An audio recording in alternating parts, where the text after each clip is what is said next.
If you've ever had the experience where you've had to try and untie a knot that got super tight, then you ended up needing to cut the rope, this video is for you. Once you learn these 6 knots, arriving at camp and being able to set up camp is just going to be so much easier. I'm going to go ahead and show some different uses of these 6 different knots, and then at the end of the video I'll do a demonstration of how to tie each knot.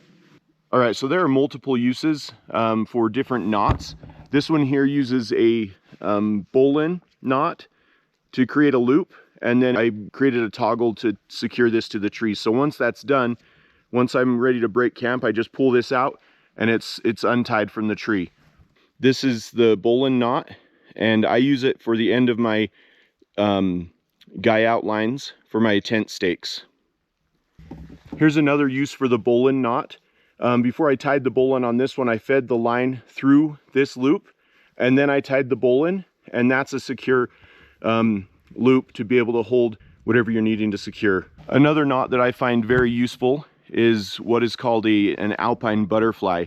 I use it for creating a loop in a rope. It can also be used to isolate, like let's say that this piece of the rope was damaged. I can isolate that piece of rope, and then the tension is only on this here, and then this damaged piece of rope is no longer a risky piece of rope. You can use it to hang things. Another knot that I find that is extremely useful is the trucker's hitch. You can put a lot of tension on a line. If you're hanging a clothesline, if you're gonna hang a tarp, a ridge line for a tarp. You can also use this to tie down a load if you need to. When I do winter camping and I'm pulling my sled, I use the trucker's hitch to secure my load on my sled. Another knot that's super useful is this this right here. It's called a sheet bend. I used it to extend the line. My line that was coming in off of this to this tree ended up not being long enough to be able to do the trucker's hitch, and so I needed to add a little bit extra length to my line.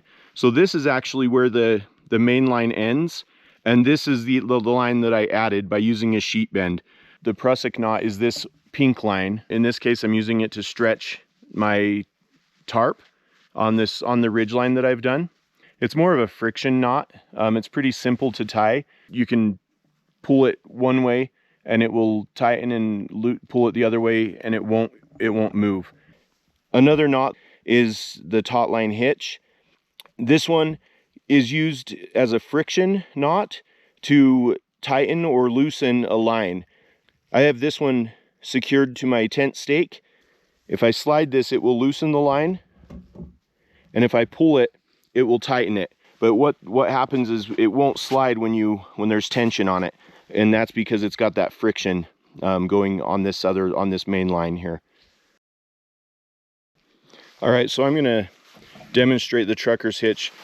So you've got that end of the line secured. This other end will pass through a hole or a loop or pass around a tree. In this case, I'm gonna pass it around this tree right here. And then what we need to do is create a loop in this line. But remember, the purpose of all these knots is to make it easy. So we don't want to just create a loop with creating a bight and tying an overhand knot in it. So I'm going to use a slippery half hitch. That's one of the knots that will make your life way easier for multiple things, especially at camp. But basically, you want to reach toward the tree, put your fingers in front of it and your thumb behind, and then you want to twist that away from the tree, and you're going to create a loop with your fingers and thumb passed through it. The reason for that is because then you're going to grab the line on the side of toward the tree, and you're going to pull. So now I've created this slippery half hitch, and it's called a slippery half hitch because if I pull on it on both sides, that's just going to slip right out, and that's why it makes it easy. So now what I want to do is take this other end that I've wrapped around the tree, and I want to pass it through this loop.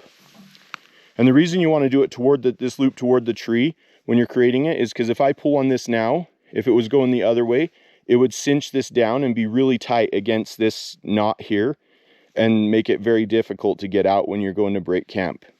So once you've got this knot, this slippery half hitch put into it, what you want to do is pull it toward the tree, and you can pull it, make this really tight, and then you'll want to pinch this part right here just to hold it, and then do a slippery half hitch, which is basically a half hitch but not pulling the line all the way through. If it's properly done, you'll be able to pull this out and break camp, pull down this ridge line in no time versus untying a bunch of granny knots. So here's the breakdown, and we're done. Okay, so now I'm going to demonstrate the sheet bend. So I'm going to take the one line and I'm going to create a bite, basically like that. So that's the first loop. Then I'm going to pass the end of one end of the other line through that bite that I just created, and I'm going to pass it around that, creating a second loop, leaving a second loop at the top. So it looks kind of like that now. This end then is going to pass back through that second loop, come around and go back up through it. And then once that's done, you just tighten all those lines, and that is the finished knot. And then to break this knot down, you just pop this little thing, some people call it a knuckle, pop that, and then you just pull those out and it's done.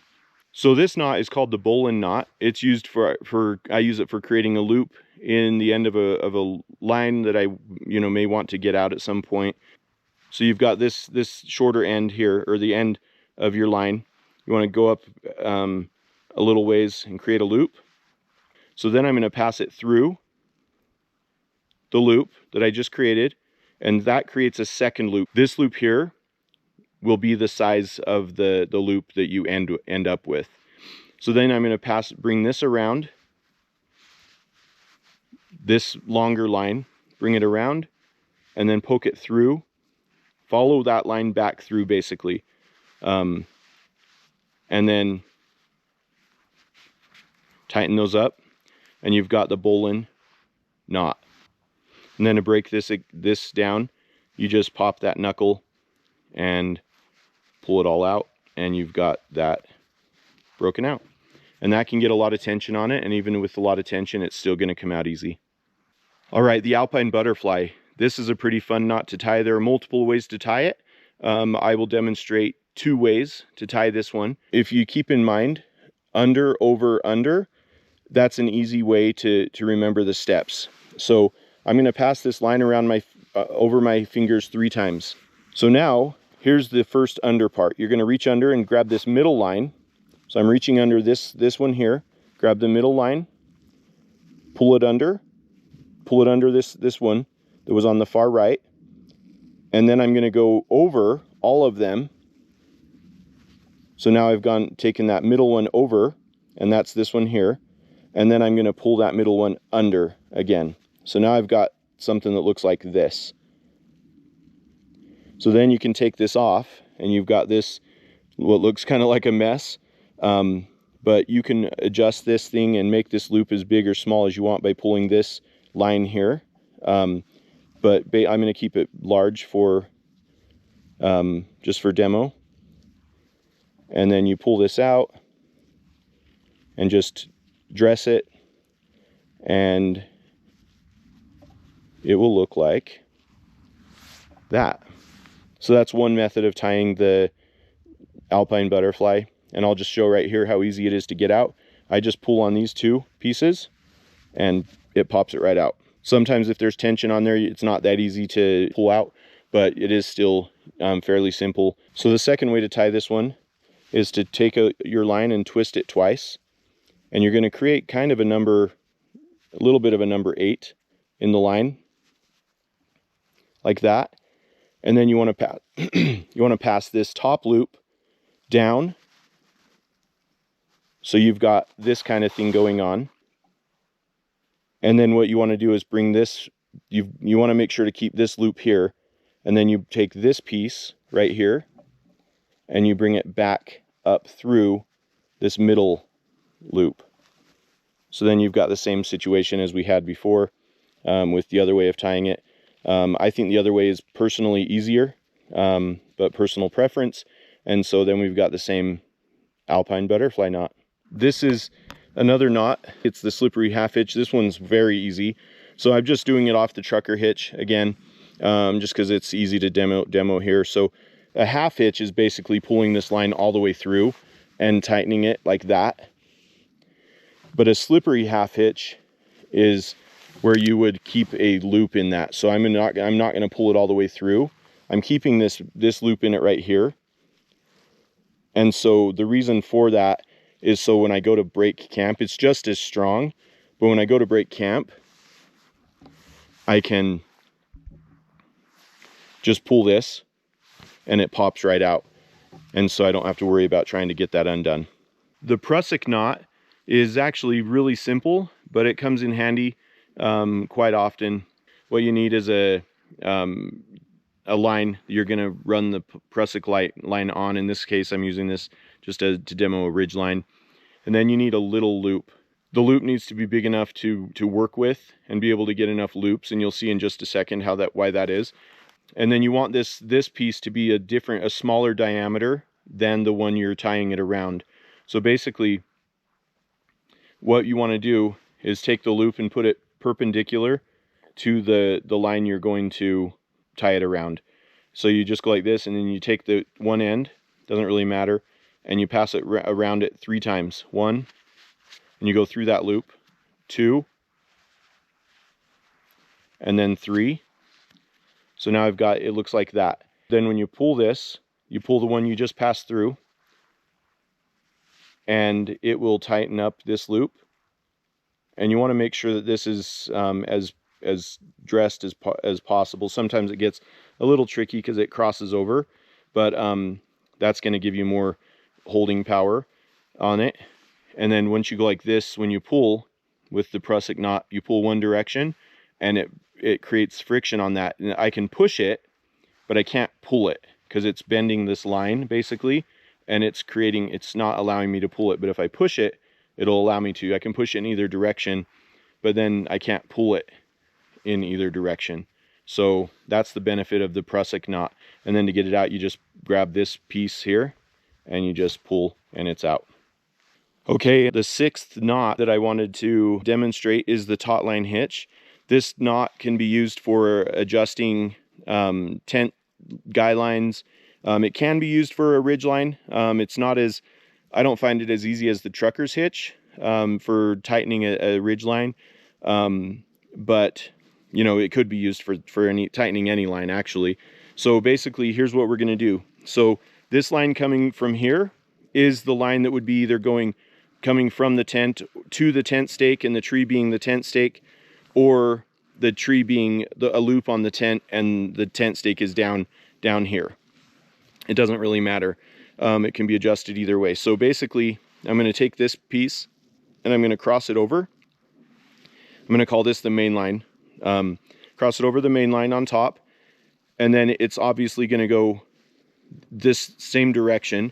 So I'm going to keep going. Do 1 loop, do 2 loops.